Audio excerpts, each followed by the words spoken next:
Siempre me ha inquietado la paradoja de hasta qué punto yo trabajo del natural. Hoy nos falta la modelo, que podríamos ponerla aquí, pero no está. Y vemos cómo, en función de lo que yo quería para colocar en esta pintura que forma parte de ese conjunto grande, hice una acuarela. Esta acuarela trabajada a la primera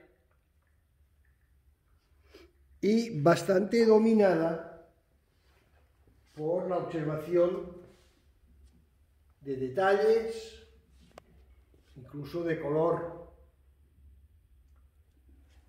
y cómo el traslado de esta imagen a donde iba destinada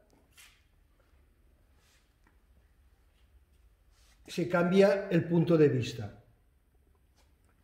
Por ejemplo, es un picado con la espalda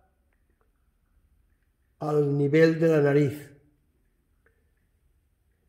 El trabajo de óleo es mucho más insistido, siempre de una manera fresca, pero con cantidad de color. Lo más relevante de todo es que mientras en la acuarela hecha del natural lo importante era la observación de lo que estaba ocurriendo en la modelo,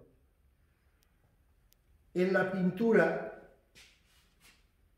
lo que es importante es la relación de todo el espacio con el espacio que ocupa la figura.